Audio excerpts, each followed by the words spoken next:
우리는 역사상 가장 중요한 시점을 지나고 있습니다. 하나님께서는 하나님의 일을 하시기 전에 사람을 준비시키셨음을 우리가 알고 있습니다. 하나님 말씀은 마지막 때에 대추수, 대부흥의 때가 있다고 분명히 예언하고 있습니다. 아멘. 하나님의 말씀이 그대로 성취될 것을 믿습니다.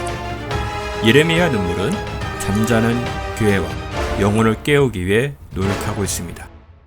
이 가슴 뛰는 일에 함께 하길 원하시는 분은 카카오 채널로 연락 주시기 바랍니다. 당신은 위대한 하나님의 사람입니다.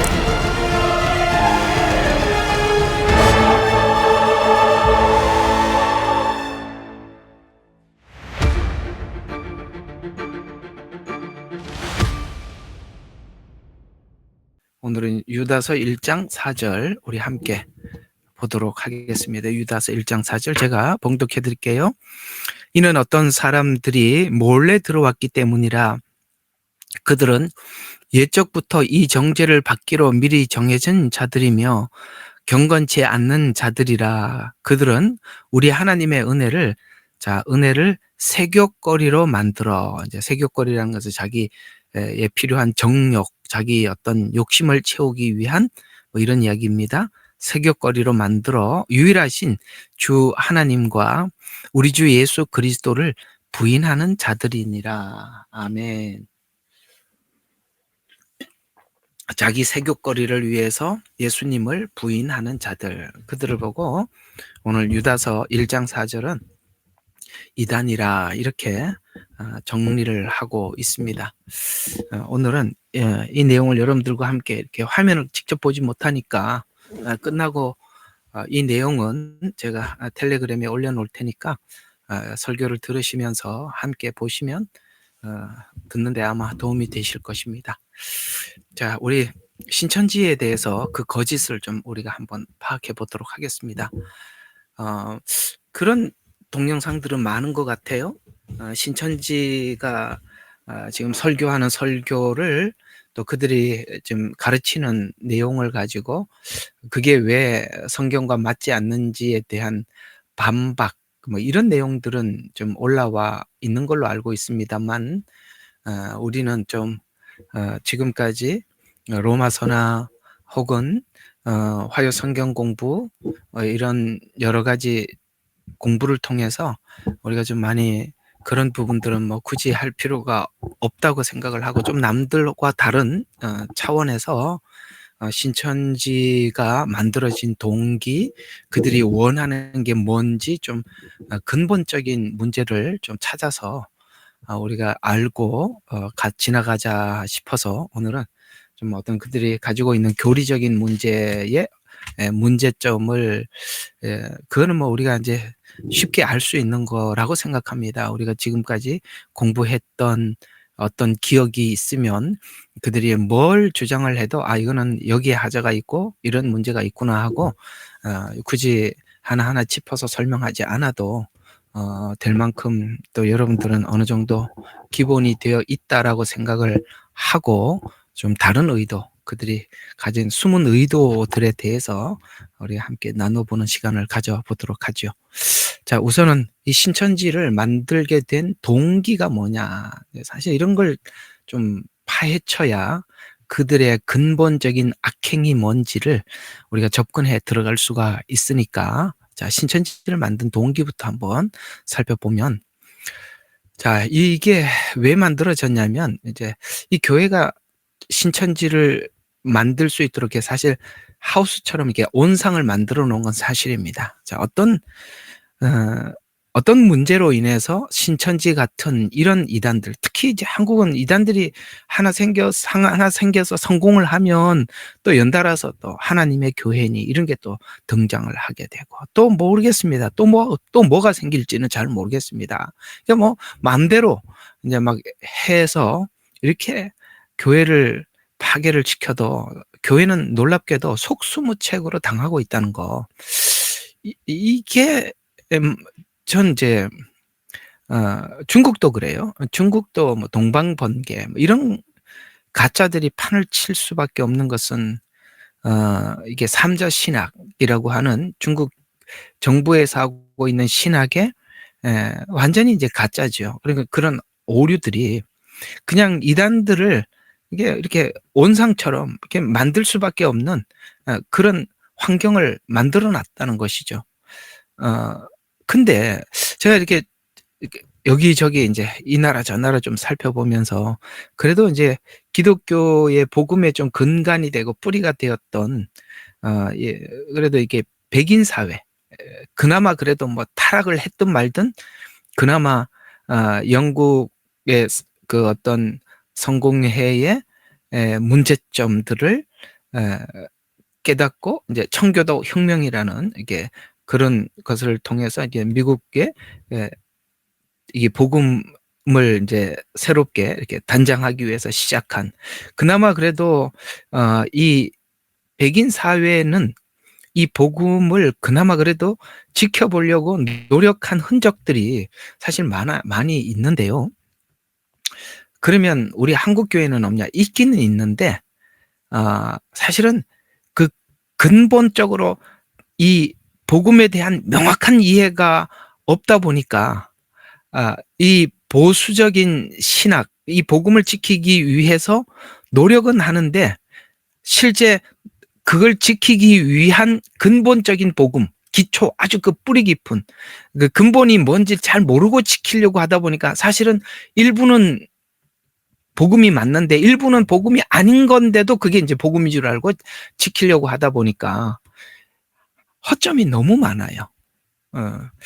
전 이제 이렇게 한번 생각을 해봐요. 만약에 신천지 같은 이런 이 이단 교단이 호주 교회나, 제가 이제 호주라는 이 나라도 보면 여기도 이제 자유주의 신학 때문에 심각한 문제를 가지고는 있지만 이런 말도 안 되는, 그러니까 그래도 자유주의 신학이라는 이름 아래서 그래도 어떤 틀을 가지고 보다 보니까 이런 신천지 같은 얼토당토 않는, 진짜 이 신천지 같은 데는요 정말 얼토당토 않는 말도 안 되는 걸 가지고 이 사람들에게 이렇게 했는데도 성공을 했다는 그 자체는 사실 저는 한국인으로서 너무 자존심 상하는 거야. 그러니까 어느 정도 그래도 이게 제 말이 좀 여러분들이 오해 없이 들어줬으면 좋겠습니다. 그러니까 가짜를 가지고 오더라도, 가짜를 만들더라도 그나마 그래도 조금 좀 이렇게 보면은 야 그래도 참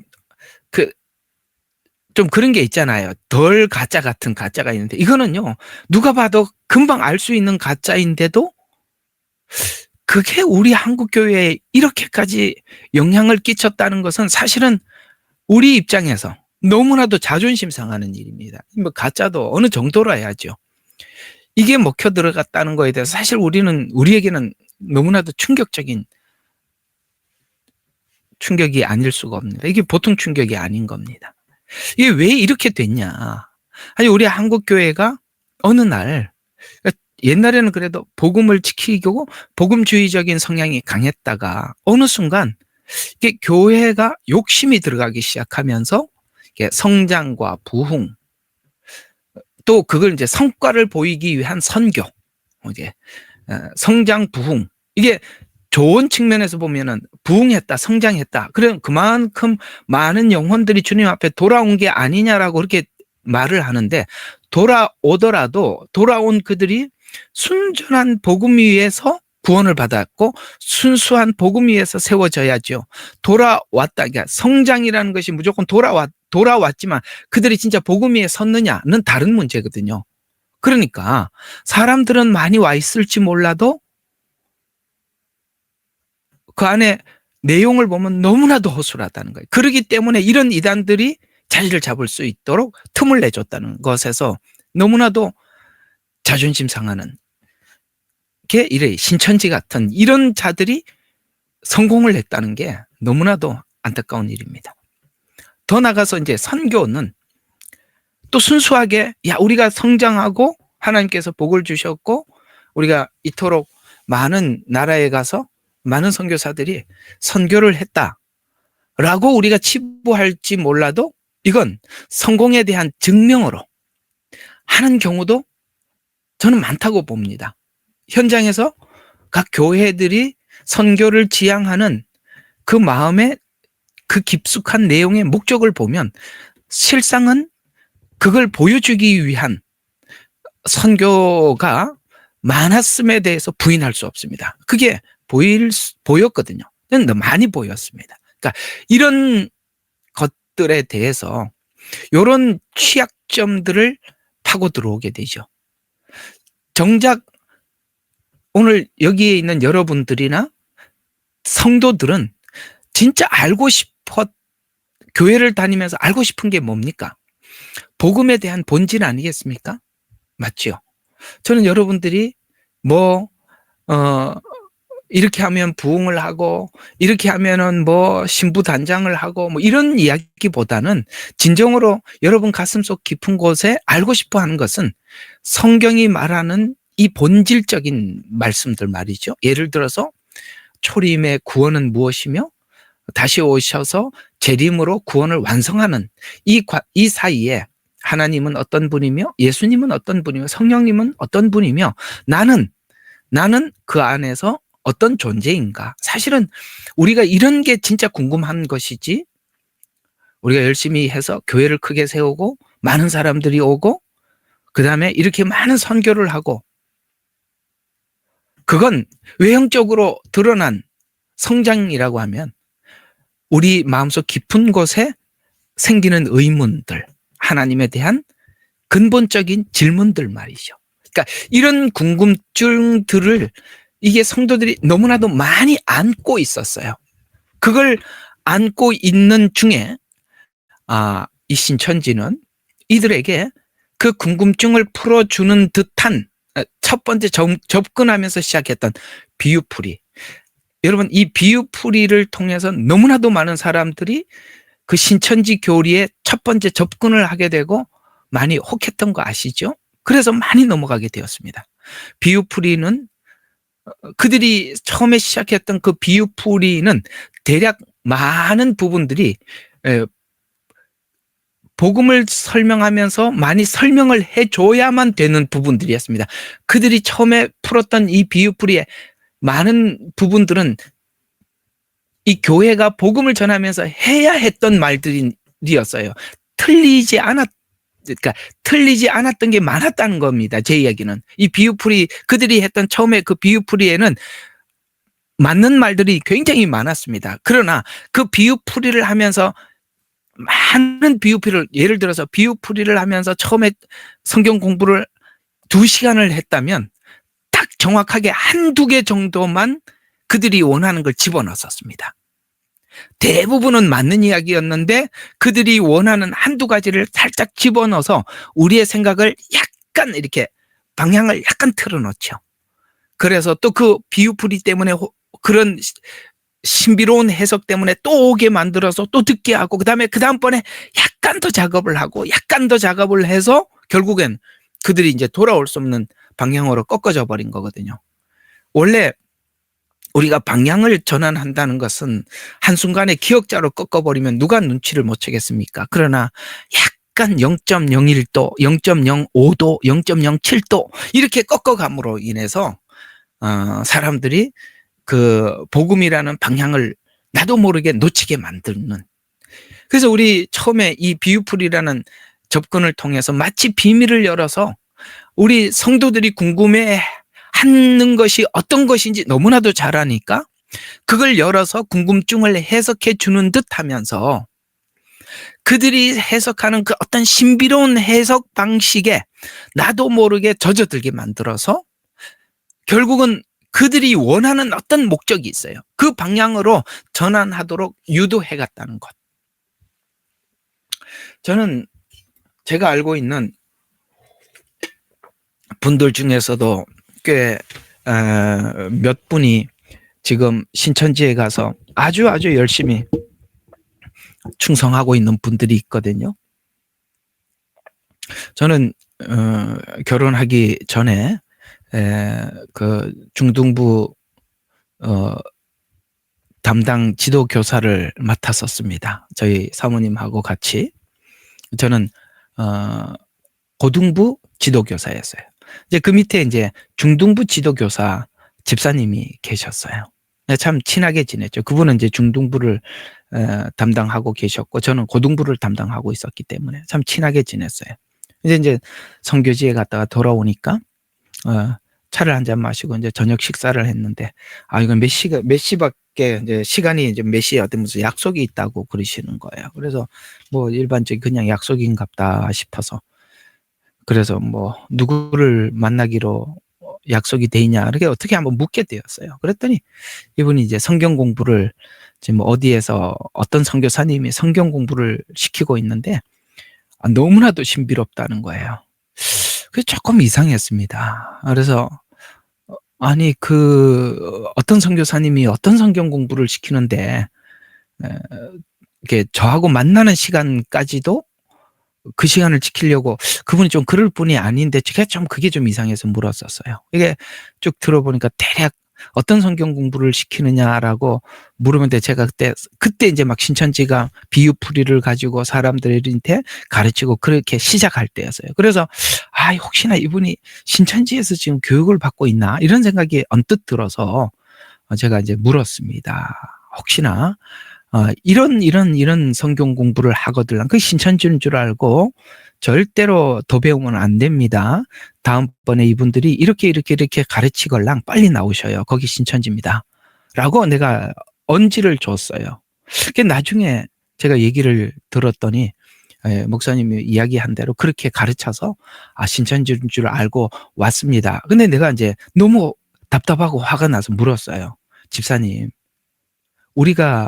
제가 다녔던 교회는 그 목사님이 정말 그러니까 복음을 굉장히 깊게 이해하고 있는 분이셨어요. 같이 신앙생활하고 같이 배웠었기 때문에 그분이 너무나도 자기 자신에 대해서 자신만만하게 이야기를 했어요. 목사님, 제가 그런 걸 하나 분별하지 못할 것 같습니까? 저는 얼마든지 분별할 수 있어서 가서 배우고 있는 것입니다. 라고 하면서 벌써 몇 번이나 성경 공부를 했더라고요. 왜 그분이 눈치채지 못했을까요? 조금 전에 말씀드렸던 것처럼 제가 다녔던 교회는 굉장히 복음이 아주 선명하게 전파됐던 교회였습니다. 아까 말씀드린 거 2시간을 성경 공부를 하는데 예를 들어서 한 1분 정도만 그들이 원하는 걸 살짝 집어넣는 그 앞에 내용들이 대부분 다 맞았기 때문에 이분이 눈치를 못 챘던 것입니다. 두 번째 오면은 조금 더 다른 부분을 터치하고 조금 더 다른 부분을 터치해서 이상하게 지금까지 배웠던 이런 옳아 보이는 것을 가르쳐 준 걸 가지고 자꾸 자기들을 신뢰하게 만드는 작업을 했던 거예요. 사기꾼들이 그렇잖아요. 처음에 그들이 어떤 사람을 사기를 치기 위해서는 처음에 자기를 신뢰하게 만들어야 되지 않습니까? 그러니까 신뢰하기 위해서 접근했던 것이 이런 비유풀이 같은 것들입니다. 이렇게 하시니까 이분들이 눈치를 못 챘던 거예요. 바로 이런 방식을 사기꾼들이 쓰는 방법을 그대로 도입을 해서 신천지는 그렇게 사람들을 하나둘 포섭하기 시작했던 것입니다. 그래서 신비로운 해석 방법에 젖어들게 만듭니다. 나도 모르게 젖어들게 만들어서 그 다음부터 정말 자기들이 원하는 방향으로 전환하도록 유도를 했던 것입니다. 처음 접근했던 비유풀이 해석은 결국 어디를 손을 대기 위해서 그랬던 것이냐면 예언서에 손을 대기 위해서 그랬던 거예요. 예언서는 비유풀이와 같이 상징적이고 모형적인 메시지들이 많이 있다 보니까 이런 비유풀이라는 이 방식 비교적 쉬운 방식이죠. 이런 방식을 접근을 해서 나중에는 조금 더 어려운 뭐죠? 아까 말씀드린 것처럼 상징이나 모형 이런 걸 이제 손을 대어서 상징과 모형은 전체적인 성경에 대한 이해가 없이는 이건 배우면 안 되는 거거든요. 잘 들어요? 상징과 모형, 지금 성막과 제사 이런 것들이 전부 다 상징과 모형에 들어가는 건데요. 이런 해석은요. 절대로 성경을 전체를 보는 안목, 이해가 없는 사람들은 배우면 절대 안 되는 것입니다. 안 되는 거예요. 누가 그렇게 설명을 하거나 아예 배우지 마십시오. 그건 굉장한 미혹이 있는 곳이고 복음에 대한 이해가 없는 사람들은 굉장히 신비로운 해석처럼 보이나 그 신비로운 해석이 우리의 영혼을 정말 멸망의 길로 이끌어 간다는 것입니다. 상징과 모형은 함부로 손을 대서는 안 되는데 그들은 결국은 자기들이 원하는 것을 하기 위해서는 상징과 모형적인 해석, 특히 선지서, 계시록에 손을 대야 하기 때문에 이걸 풀기 위해서 처음에 비유풀이를 시작한 것입니다. 그래서 성경 해석이 점점 그들이 이 신비로운 해석은 누군가가 특별히 이만이라는 자를 통해서만 하나님이 주는 그 신비로운 해석법이라고 가르쳐서 이만희가 해석하는 모든 해석에 사람들이 자꾸 신뢰하도록, 거기에 젖어들도록, 이만희가 나중에는 무엇을 어떻게 해석을 하더라도 받아들이게 만들도록 해석에 중독되게 만드는 것입니다. 그런 해석에 중독되게 해서 자신이 원하는 방향으로 이끌어갑니다. 그러면 그들은 왜 이런 방식을 통해서 어디로 끌고 가려고 했을까요? 그들이 원하는, 결국은 끝에 가보면 이렇게 배워서 신천지가 마지막에 가르치려고 하는 그 지점이 어디냐는 것이죠. 바로 우리가 여러 가지 쭉 보면은 요한계시록 7장에 보면 14만 4천이 나오죠. 신천지는 결국에는 이렇게 설명을, 이런 방식으로 성경을 해석해서 이 지점으로 가는 것입니다. 신천지 조직 그 안에 14만 4천 안에 들어올 때 구원을 받을 수 있다라고 결국은 이렇게 가르쳐서 우리 성도들이 복음을 모르면 마음속에 가지고 있는 두려움들, 그게 뭐죠? 구원에 대한 두려움. 요즘은 신부단장에 대한 두려움. 누가 이제 질문을 한번 하셔서 제가 거기에 오늘 또 이렇게 답글을 좀 달아드렸었는데, 이제 요즘은 사람들의 두려움이 뭐냐면 구원에 대한 두려움 안에서 약간 이게 복음에 대한 눈이 열린 사람들, 그 다음에 구원에 대해서 믿음이 확고하게 있는데 구원이 어떻게 구원을 받는지, 하나님과 우리의 관계 속에서 어떤 관계 속에서 구원을 얻는지, 그 다음에 주님이 이 땅에 오실 때 휴거가 된다는 것까지는 아는데 그러면 다 휴거에 대한 두려움이 있거든요. 난 과연 휴거 받을 수 있을까? 라는 두려움을 또 어떻게 심어 들어가기 시작하느냐면 신부 단장한 사람만 데리고 간다. 이렇게 이제 또 얘기를 함으로써 그 다음에 또 사람들의 궁금증이 뭐냐면 구원이 아니라 휴거가 되어서, 휴거가 되려면은 신부 단장이 되어야 되는데 신부 단장을 어떻게 하면 되느냐라고 또 사람들이 또 묻기 시작했어요. 심지어 어떤 사람까지 나와 있냐면 자기 교회에 자기에게 와야만이 신부 단장을 가르쳐 준다. 이런 사람이 등장하지 않는가? 그런 사람이 등장할 뿐만 아니라 누가 신부 단장이 됐는지 자기만이 볼 수 있고 자기만이 이렇게 보인다. 그래서 당신은 신부 단장이 된 사람이다. 당신은 신부 단장이 되지 아직 안 된 사람이다. 그러니까 당신은 아직 신부 단장이 안 됐으니까 내가 신부 단장을 어떻게 하면 신부 단장을 할 수 있는지 가르쳐 주겠다. 이런 사람까지 나왔다는 거죠. 이 전부 다 뭐냐면 복음을 모르는 사람들에게 찾아오는 구원에 대한 두려움, 휴거에 대한 두려움, 이 모든 것이 두려움에서부터 오는 거거든요.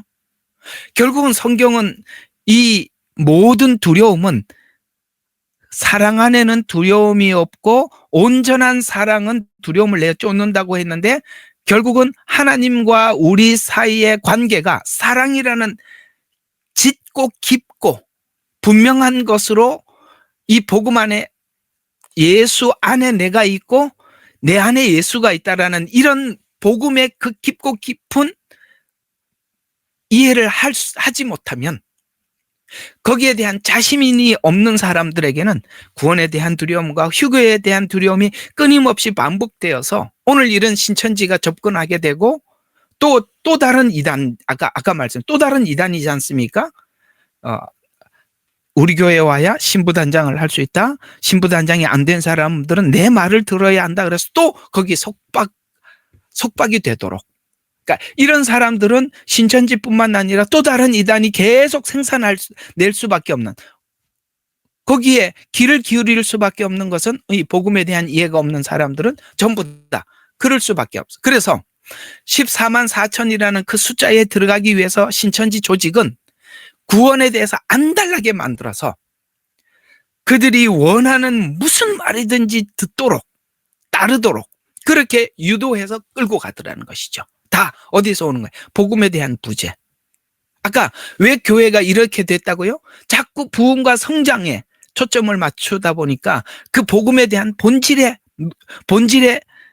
손을 놓게 되고, 그 복음에 대한 본질에 손을 놓자 성도들은 이 구원에 대한 근본적인 의문이 오늘 이런 신천지들에게 스스로 그쪽으로 자기가 발을 옮겨서 갈 수밖에 없도록 교회는 온상의 역할을 했고, 성도들은 그 의문이 그렇게 가게 만들었고, 그들은 오늘 유다서에서 말씀하신 것처럼 여기 보면은 그들의 어떤 악한 자들의 세욕거리, 자기 정욕, 자기 욕심을 채우기 위해서 유일하신 하나님을 부인하게 만들어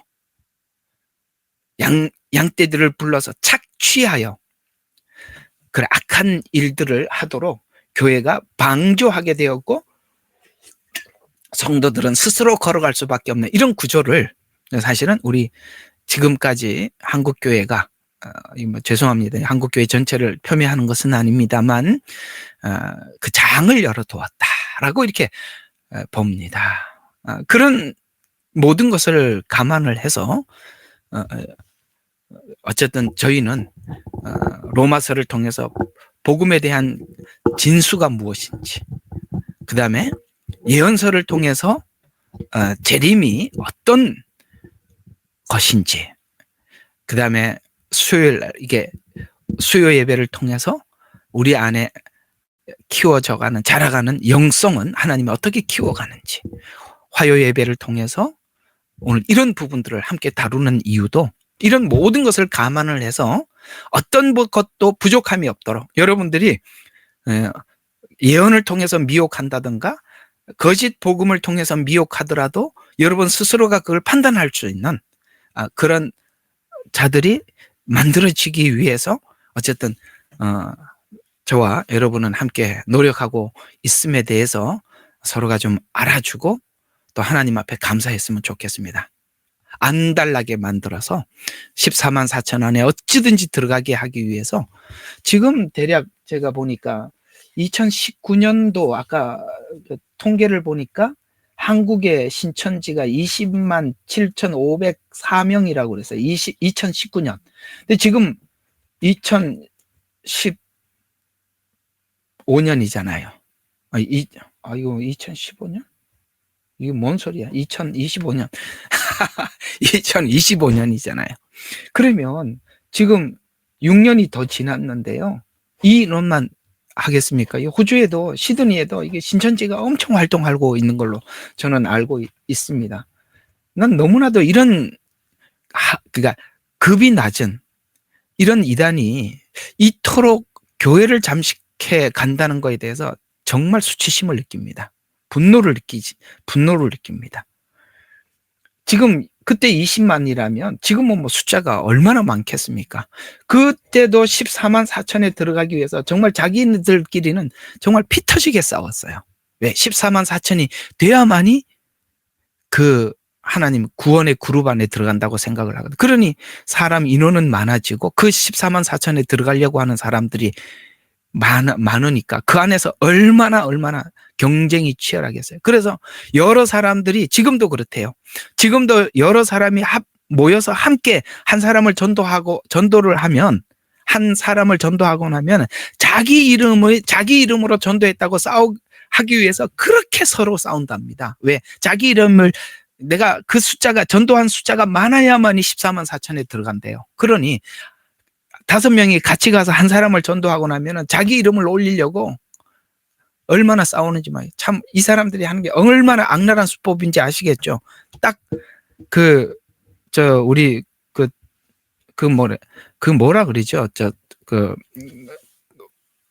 이렇게 장사하는 사람들이 피라미드 구조처럼 말이죠. 막 그렇게 하는 거죠. 정말 악한 사람들입니다. 그렇게 안달나게 만들죠. 이게 다 성경을 모르고 복음을 몰라서 이렇게 속아서 그렇게 된 것입니다. 또 그들이 지금 하고 있는 것은 추수밭과 추수꾼의 비유. 여러분 아시죠? 자기들은 이제 추수꾼이라고 이야기하고 있습니다. 왜냐하면은 곡식이 휘어져서 추수할 때가 되었는데 누구를 보낼고 했더니 내가 여기 있습니다 하고 이제 자기들이 이제 추수꾼으로 지금 하나님 앞에 부름을 받았다는 것이죠. 근데 이제 이 추수꾼이 그러면 추수하는 밭이 어디냐? 이렇게 교회라. 그래서 꼭 교회 앞에 가서 전도를 해요.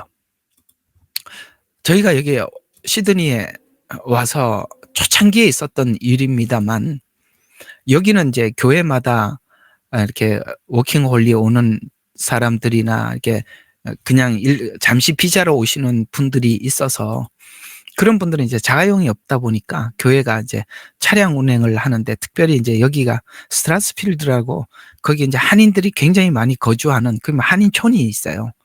이제 거기가 이제 교통이 워낙 요지가 좋은 곳이다 보니까 어디 사시는 분들도 거기 올 수가 있어요. 그러니까 모든 교회가 그 앞에 이제 픽업을 하러 와요. 근데 그 이제 예배 시간들이 다 대부분 11시, 11시 반, 요렇게 그 사이다 보니까 어떤 분들이 오다가 보면 이런 경우가 있어요. 차를 놓친 경우가 있어요. 자기 교회 차를 놓쳐갖고, 이제 갈 수도 없고, 또 안 갈 수도 없고, 이렇게 어정쩡하게 된 사람들을 딱 신천지에서 기다리고 있다가 이제 와서 묻는 거예요. 어떻게 차를 놓치셨는가 보죠? 오늘 예배를 드려야 하는 걸로, 예배를 꼭 드려야 될 것 같으면은 오늘 당신이 원하는 교회 차는 놓쳐버렸으니까 저희들하고 같이 함께 가서 예배를 드리시죠. 라고 이제 끌려가면 거기가 신천지입니다. 그래서 늦게 차를 놓친 사람들을 또 데리고 가서 또 신천지 가서 교육을 시키고 이렇게 해서 여기도 엄청나게 확장이 돼서 제가 신천지가 지금 여기도 심각한 지경에 와 있다라고 제가 들은 적이 있습니다. 이상하게도 그들은 불신자들에게는 절대 접근하지 않습니다. 꼭 교회, 왜? 거기는 밭이라고 생각을 하기 때문에 합니다. 그들은 왜 그렇게 교회에 대해서 이렇게 밭이라고 생각하고 무례하게 할까요? 그들은 늘 교육을 어떻게 받냐면 교회는 정복해야 될 파괴 대상으로 교육을 받기 때문에 그렇습니다. 교회에 있는 사람들은 전부 다 신천지 와야 하고 교회는 무너져야 한다라고 생각을 그렇게 교육을 받기 때문에 교회가 무너지는 거에 대해서 그들은 마음에 엄청 행복해하고 좋아합니다. 그리고 교회 다니던 사람들이 신천지 들어오는 걸 당신들은 지금 무너지는 바벨론 성에서 지금 신천지라는 정말 하나님의 교회에 오게 되었다. 축하한다. 막 이렇게 이야기를 하거든요. 바로 그들은 교회를 정복 대상이나 파괴 대상으로 보기 때문에 교회를 무너뜨리는데 조금도 양심에 꺼리낌이 없습니다. 또 결국은 이런 이제 해석을 통해서 교회가 막 이렇게 교회의 이렇게 파괴, 타락상을 지적을 할 뿐만 아니라 계시록 속에 나타난 아까 말씀드린 거죠. 비유라는 이런 해석을 필두로 해서 어디로 가느냐? 여러분 요한계시록에는 몇 군데가 굉장히 난해한 곳이 있어요. 그러니까 왜 그게 난해하냐면 이렇게 저 같은 경우에는 하나도 난해하지 않아요. 아무렇지도 않는데 누구에게 난해하냐면 대체 신학으로 접근을 하면은 절대 해석할 수 없는 난해한 곳이 몇 군데가 있어요. 7장, 12장. 그다음에 몇 장이죠? 17장인가 아마 그럴 겁니다. 여기는 너무나도 난해한 곳입니다. 근데 그 난해한 내용 중에서도 보면은 그 계시록의 수많은 이야기 14만 4천. 그래서 14만 4천이 자기들 무리라고 이렇게 왜곡을 했는데 속잖아요. 그 대체 신학은 정확히 14만 4천이 이스라엘이라고 얘기를 했습니다.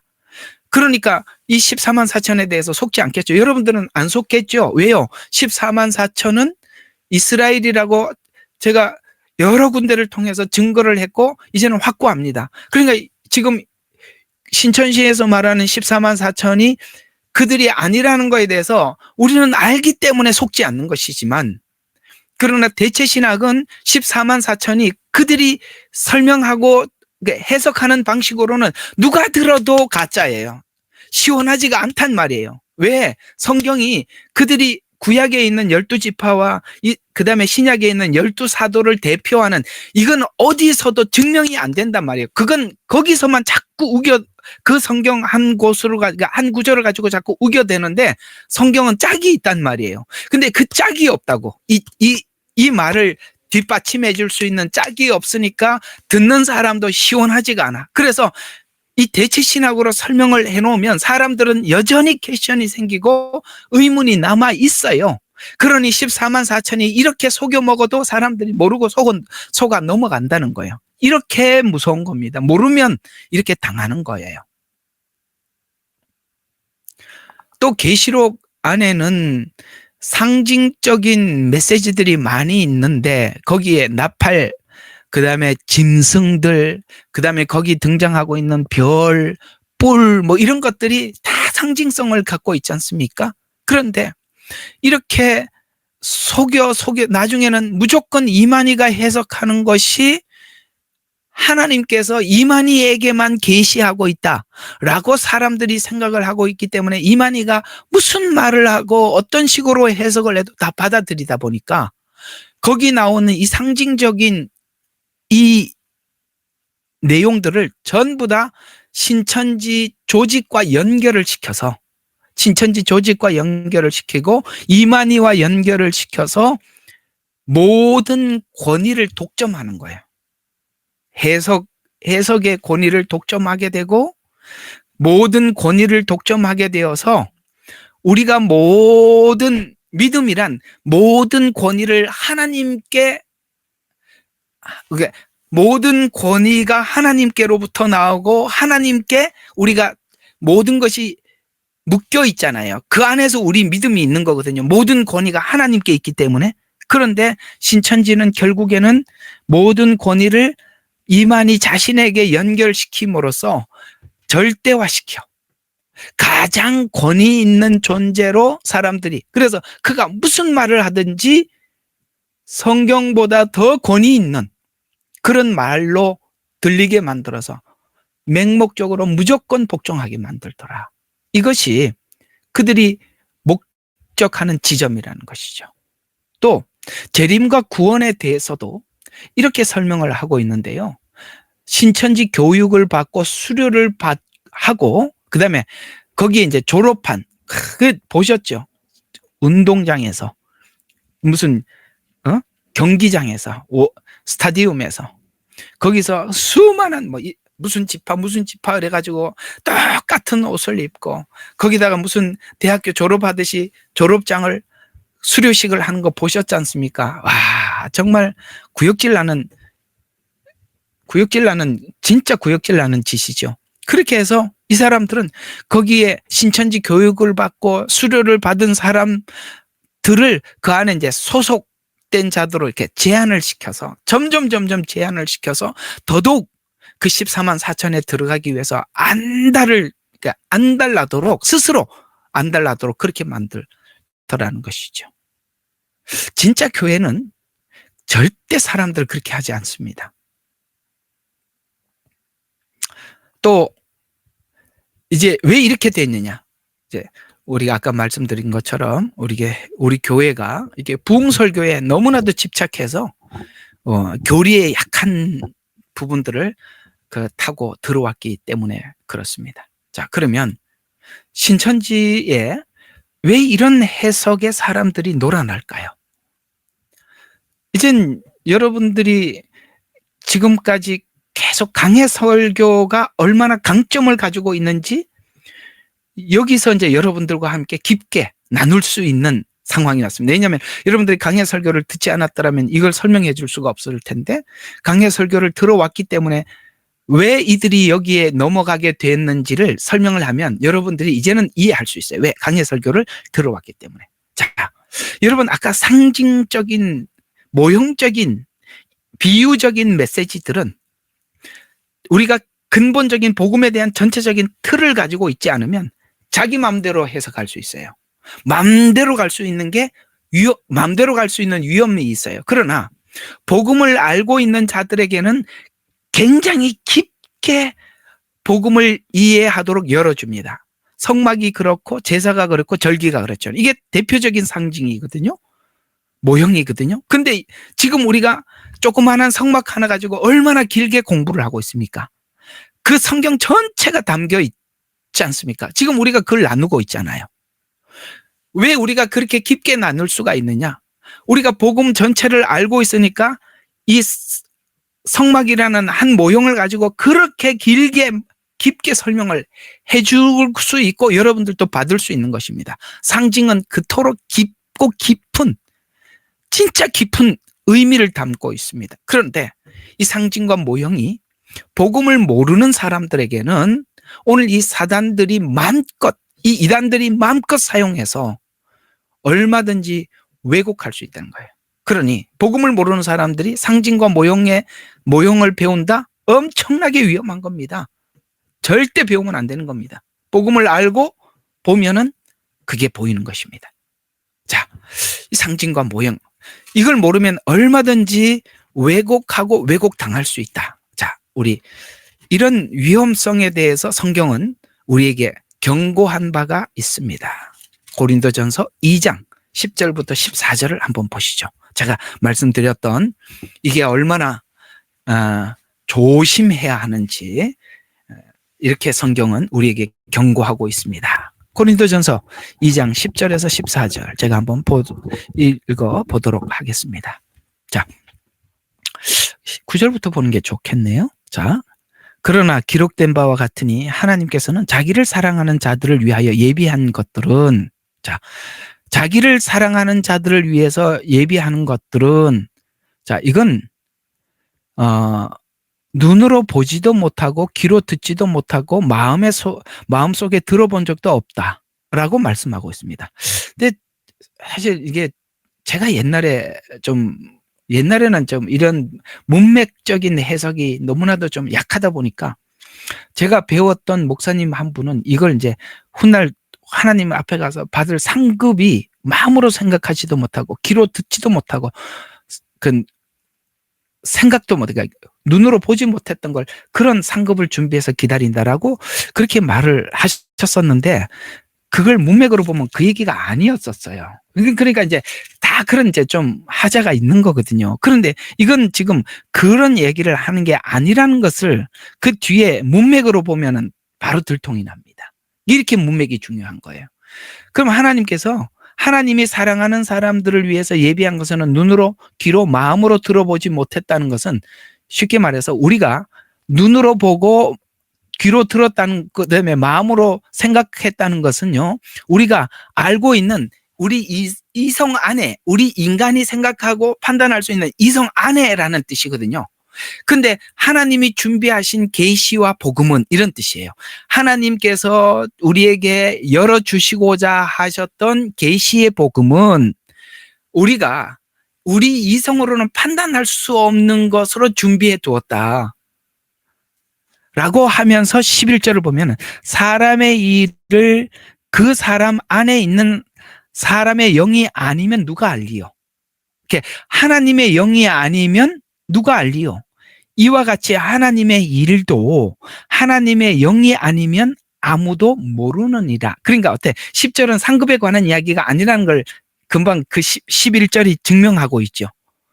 하나님의 영이 아니면 알 수 없다. 사람이 눈으로 보고 마음으로 생각하고 그 다음에 귀로 듣지 못했던 거니까 이게 하나님의 영이 아니면 하나님의 계시가 열릴 수 없다. 이렇게 설명을 하기 위해서 9절에 이게 있었던 거예요. 상급 이야기가 아니라는 게 증명이 됐습니다. 10절을 보면.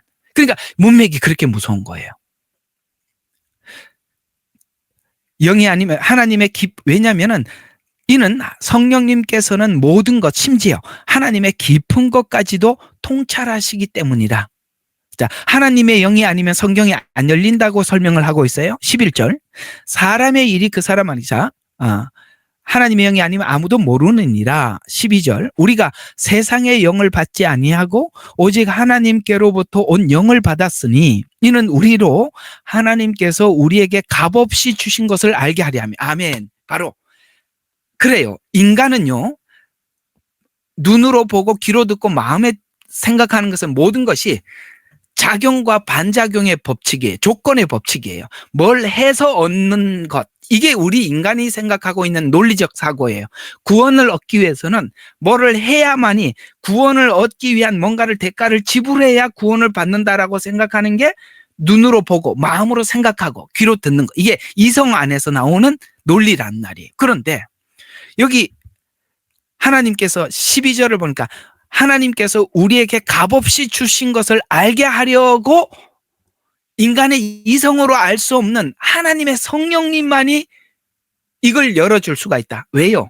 인간은 모든 것을 조건의 법칙으로 보거든요. 아까 다시 또 말씀드린 거죠. 우리가 뭘 구원을 얻기 위해서 뭘 해야 된다고 생각하는데 값없이 얻은 구원에 대해서는 하나님의 영이 아니고는 이게 믿어지지도 않고 알 수도 없는 것이 복음이라는 거예요. 그러니까 여러분과 제가 지금 복음이 귀에 들리는 것은 여러분들이 학교 다닐 때 1, 2등, 3, 4등, 5등, 6등 이런 사람들만 모인 게 아니라 하나님께서 눈과 마음과 생각을 열어줘서 하나님의 계시를 해주셨고 그래서 하나님께서 우리에게 열어주셔서 믿어지는 거예요. 지금 그 얘기를 하는 거예요. 왜냐하면 이유 없이 값없이 주신 것은 우리는 값을 지불해야 얻는다라고 생각하는데 값이 없는데도 구원을 받았다는 이것은 우리 인간의 사고 속에는 없는 거니까 이건 하나님의 영이 아니고는 절대 믿음이 생길 수가 없다. 그래서 값없이 주신 것을 알게 하려 함이라.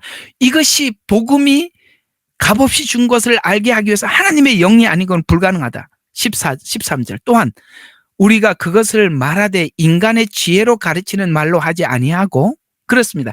만약에 바울이 복음을 인간의 지혜로 가르쳤더라면 이 복음이 절대 이 복음을 들었던 어떤 사람도 빌립보 교회, 에베소 교회, 고린도 교회 누구도 믿음을 갖지 못했을 거예요. 지혜로 설명을 했더라면 우리가 설교자들이 설교가 지식을 가지고 설교를 하면 여러분들이 믿음이 안 생긴단 말이에요. 분명히 성령이 가르쳐 주는 걸 가지고 준비를 하고 성령이 가르쳐 주는 걸 가서 전하고 여러분과 제가 성령님께서 전하는 자와 듣는 사람 사이에 역사하셨기 때문에 우리 모두 믿음이 생긴 거거든요. 지금 그 얘기잖아요. 그래서 지혜가 가르치는 말로 하지 아니하고 바울이 사실 그랬다는 얘기죠. 성령께서 가르치는 말로 하나니 영적인 일들은 영적으로 비교하여 말하느니라. 아멘. 하나님의 영이 역사할 때 성경이 열리고 믿음이 생기고 이런 일들이 일어난다. 그러나 이렇게 하나님의 영을 받지 못한 자연인은 하나님의 영의 일들을 받아들이지 아니하나니 그렇죠. 값없이 주셨다는 걸 받아들일 수가 없어요. 그러니까 뭔가를 해야 된다고 생각을 하고 있었기 때문에 신천지의 말에 유혹이 되는 거예요. 미혹에 빠져드는 거예요. 왜요? 우리가 이 값없이 구원을 받고 값없는 이 구원의 복음은요, 하나님의 영이 아니고는 제가 제 설교를 들을 수가 없고, 이렇게 성령 안에서 전하는 복음을 들을 수가 없는데, 성령 안에 있는 사람만이 이 말씀을 함께 공유할 수가 있는 거거든요. 그래서 14절이 자연인들은 하나님의 일을 받아들이지 아니하나니 이는 그 일들이 그 사람에게는 어리석게 여겨지기 때문에 야 아무것도 안 했는데 어떻게 구원을 받냐라고 그런 인식을 하고 있는 한 이런 메시지들을 받을 수가 없다는 거예요. 어리석게 이 말이 너무 어리석게 여겨지기 때문이고 또 알 수도 없나니 이는 그 일들을 영적으로만 분별되기 때문이라. 영적인 사람은 모든 것을 판단하나 자신은 아무에게도 판단을 받지 아니하느니라. 누가 주의 생각을 알았다고 주를 가르치겠느냐. 그러나 우리는 그리스도의 생각을 가졌느니라. 그래요. 저와 여러분 그리스도의 생각을 가지고 있기 때문에 서로 통하는 거라. 이 말이에요. 정리가 되셨습니까? 이거는 눈으로 보고 귀로 들은 이런 인간의 사고로는 복음을 열 수가 없는 것이다. 이렇게 말씀하고 있습니다. 그렇습니다. 왜 그런 데 가서 그들은 굉장히 이단은 논리적인 설명을 하고 있습니다. 왜 논리적인 설명에 혹 빠져버릴까요? 그렇습니다. 하나님의 영을 받지 못한 사람들은 그 논리적인 사고가 굉장히 논리적이고 옳다라고 생각하기 때문입니다. 왜? 논리적이기 때문에. 그들은 우리가 이런 식으로 전하는 것에 대해서 너무나도 아까 여기 어리석게 들리는 겁니다. 이 말도 안 돼. 야, 우리가 뭘 한 게 없는데 무슨 구원을 받아? 14만 4천이 아닌데 어떻게 휴거가 돼? 이렇게 한단 말이에요. 왜? 굉장히 논리적이란 말이에요. 나는 그만큼 했기 때문에 당연히 거기 보상을 받아야 돼. 복음은요, 한 게 없는데 보상이 너무 커서 받아들일 수가 없는 거예요. 그거는 하나님의 영의 은혜 아니면 우리가 받을 수가 없는 게 복음의 아주 유별난 특징이기 때문에 그렇습니다. 또 마태복음 13장 11절을 한번 또 보도록 하겠습니다. 마태복음 13장 11절. 그 유명한 이야기죠. 이 사람들이 가르쳤던 거지요. 자, 이 사람들은요, 이 말은 우리는 다르게 이해하고 있고 이 사람들은 또 다르게 설명을 하고 있거든요. 자, 13장 11절. 이 사람들이 이걸 가지고 이렇게 얘기합니다. 주께서 그들에게 대답하여 말씀하시기를 이는 천국의 신비들이 너희에게는, 그러니까 너희는 신천지예요. 근데 여기서 말하는 너희는 누굽니까? 그렇습니다. 오늘 사도들. 지금 오늘 이 복음을 들을 수 있는 사람들. 그러니까 이 너희는 신천지는 자기들이라고 얘기합니다. 그래서 너희에게는 알도록 허락되었으나 그들에게는 허락되지 않았기 때문이라. 이렇게 이야기하고 있는 이 너희는 우리가 말하고 있는 너희와 그들이 말하고 있는 너희는 다릅니다. 오늘 여기 씨 뿌리는 비유를 통해서 비유 해석의 계시의 눈을 열어준 자들에게만 보이도록 하기 위함.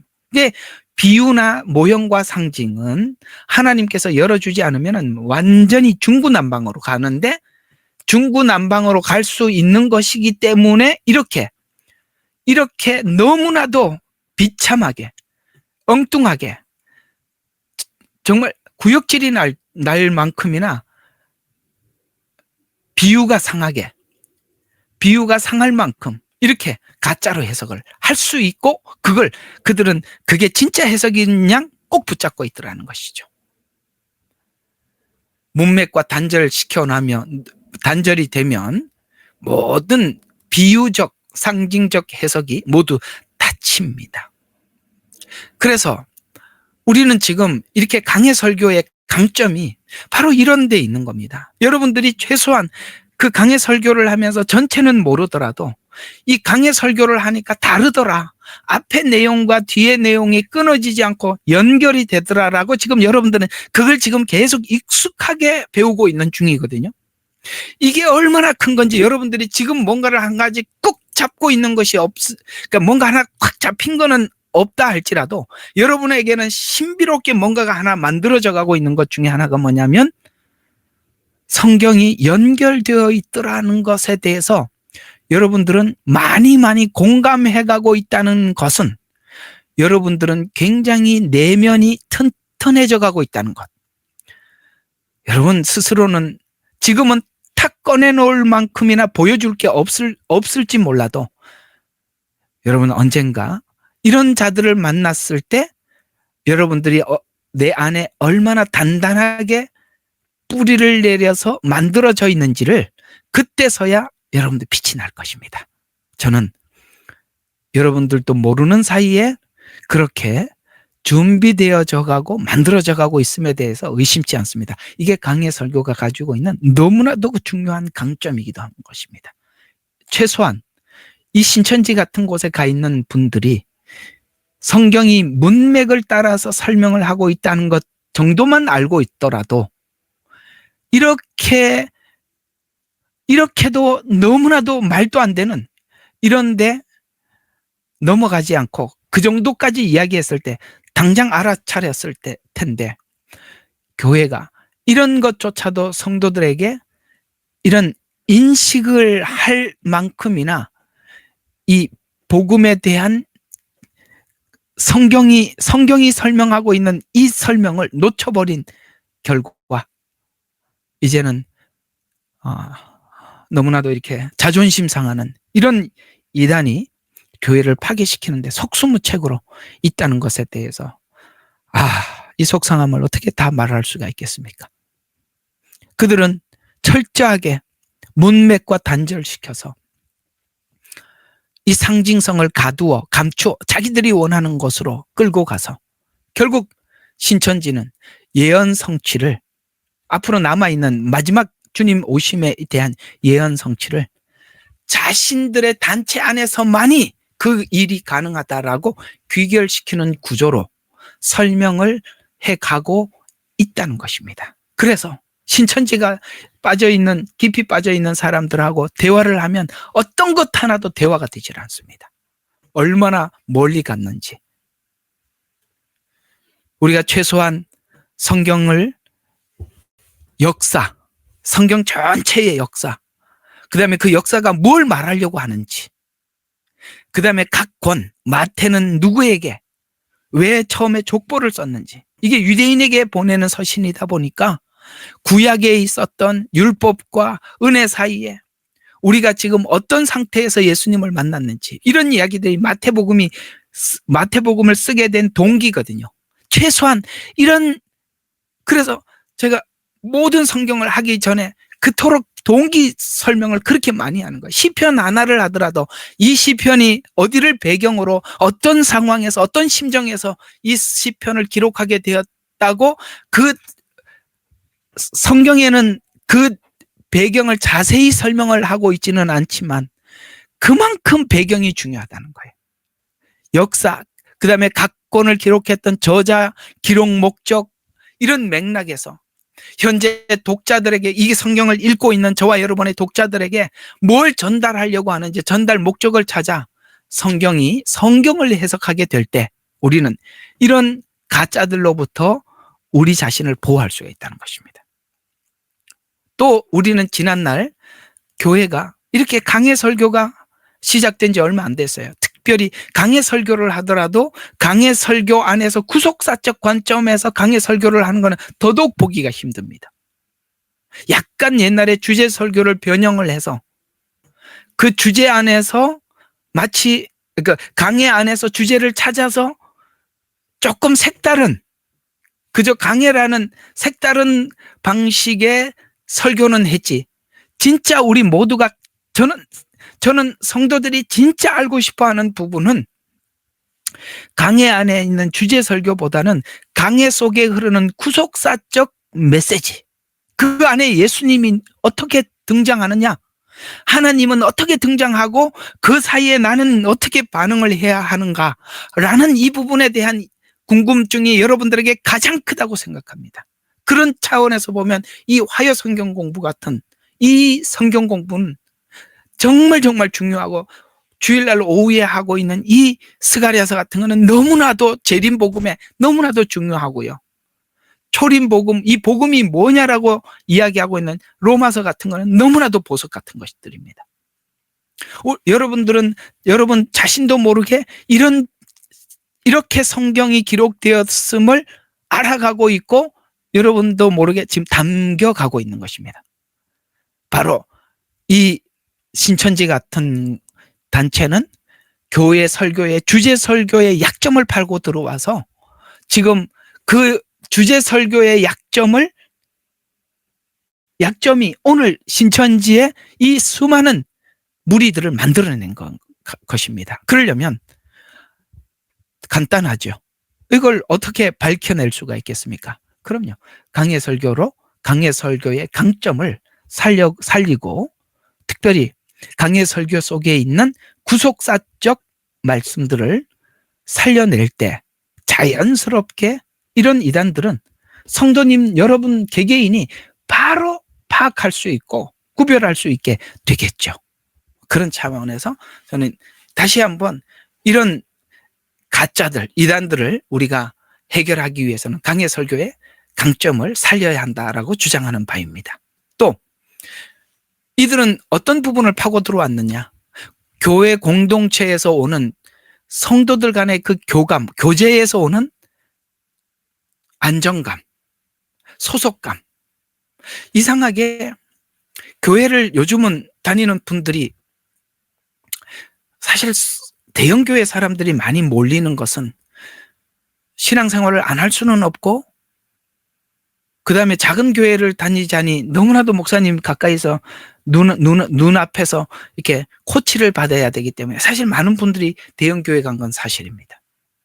코로나 이후에 대형교회는 130% 부흥했다고 합니다. 130%. 그 어디서 온 사람들이겠어요? 가난한 교인들이 200만 명이 생겼는데 대형교회는 부흥했다? 다 어디서 왔겠어요? 그렇습니다. 작은 교회에서 오신 분. 그래서 중소형 교회는 사람들이 다 빠져나가 버렸죠. 다 대형교회에 모였습니다. 거기 가서 신앙생활은 안 할 수는 없고 하나님을 모르는 건 아니겠고 예배는 빠질 수 없으니 가서 교회는 왔다 갔다 하는데 대형교회를 오래 다닌 사람들이 외치는 외침이 뭐냐? 너무나도 그 공동체 안에 소속감을 못 느끼겠다는 거예요. 그렇게 사람이 많아도 아는 사람은 손꼽아 몇 명이 안 되고 가서 겨우 몇 사람 인사하고 돌아오는 거예요. 차라리 작은 교회 50명이 다니는 교회 다니면 50명 다 알고 살 텐데 대형 교회 수천 명이 다녀도 내가 아는 사람은 10손가락 꼽히지도 않을 만큼 많은 사람들 속에 외로움을 느끼는 이런 사람들이 사실 교회 안에서 교제에서 오는 이 소속감과 정체성에 대한 이게 얼마나 갈증을 느끼고 있습니까? 이런 것들을 만족시켜요. 왜 신천지 가서 사람들이 못 빠져나오느냐? 많은 사람들이 그 안에 그 풍성한 교제, 나눔 이게 너무나도 매력적이라는 거예요. 교회 가도 한번 일어서서 누가 왔습니다. 박수 한번 쳐주고 관심도 안 갖는데 여기는 오니까 올 때마다 박수 쳐주고 올 때마다 관심을 가져줘서 드디어 내가 이런 좋은 곳에 내가 소속을 갖게 되었구나. 이 소속감을 느끼더라는 것이죠. 사실 이 교회가 이런 부분들을 성도들에게 만족시키지 못하다 보니까 또 이런 정체성과 소속감에 대한 갈증을 느끼고 있던 이 고립되어 있다고 생각했던 사람들이 그곳으로 갔습니다. 그런 걸 알고 그곳은 그런 것들을 잘 준비해 놨다는 것이에요. 그래서 아직 이 교리에 대해서 자기들 교리에서 깊이 빠지지 않았던 사람들은 이런 방식으로 계속 자기 단체 안에 머물러 있도록 그렇게 만들더라는 것이죠. 하다 보니까 반밖에 못하고 끝이 났는데요.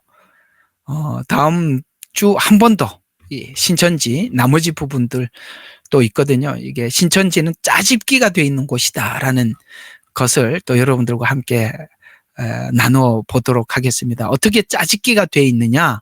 간단합니다. 일부는 통일교 거, 일부는 안산홍이 거, 일부는 뭐 여기 거 저기 거 막 주워 가지고 뭐 그들이 성공한 장점들만 모아서 성공했던 사례들만 모아서 자기들이 맞춰요. 그래서 결국은 이단들은 다 가보면은 여기가 거기 같고 거기가 여기 같은 이유가 다 짜집기를 해서 만들어 놓았기 때문에 그런 겁니다. 그거 오늘 이렇게 손을 못 대고 오늘 마치게 되네요. 다음 주에 그것까지 여러분들과 함께 정리를 해 보도록 하겠습니다. 자, 오늘 이제 정리를 좀 해보도록 하겠습니다. 이단은 에덴에서부터 시작됐습니다. 사단이 이단이죠. 사단이 이단입니다. 처음부터 하나님 말씀을 변형시켜서 결국은 자기를 따르기 위해서 마치 자기가 하나님인 듯 자기를 따르는 자로 이렇게 조작해서 만들어 거기에 마치 아담과 하와가 넘어가듯이 이단도 넘어가는 과정이 비슷하고 동일합니다. 사단이 가지고 있는 탐욕과 욕심, 이단을 만들고 창시한 이 사악한 이만희 같은 놈들은 그 마음속에 자기가 자기 양심에 숨길 수 없는 그 사악함이 뭔지 알고 있습니다. 그게 사기꾼이 사기를 치고 사기 당하는 사람들 보면 속에 얼마나 쾌감을 느끼겠습니까? 그의 모든 많은 행동들 속에 보면 이 수많은 사람들이 자기 사기에 속아서 자기 마음속에 자만과 속임에 대한 그 통쾌하게 속은 사람들 향해서 비웃는 모습들이 그 보일 때마다 정말 구역질 나고 너무나도 사단과 닮은 그런 표정들을 볼 때마다 정말 뭐라고 이 단어가 생각이 안 날 만큼이나 기가 막힙니다. 여러분, 나는 그런데 안 빠질 거예요. 라고 여러분 자만할 수 있으세요? 우리가 거기까지 내다보고 우리 자신을 지키기 위해서 우리가 매일 하나님께 이렇게 성경 공부 시간에 투자를 하고 더 열심히 하나님 말씀을 배우고 익히고 매일 저녁마다 이렇게 애를 쓰는 겁니다. 이렇게 저의 애씀과 여러분이 이렇게 시간을 투자함이 하나님 안에서 아름다운 열매로 나타나기를 간절히 소망하는 마음으로 오늘 이 신천지 첫 번째 시간을 마쳐보도록 하고, 다음번에 신천지는 너무나도 해악이 커서 한 번 더 여러분들과 함께 나누어 보도록 하겠습니다.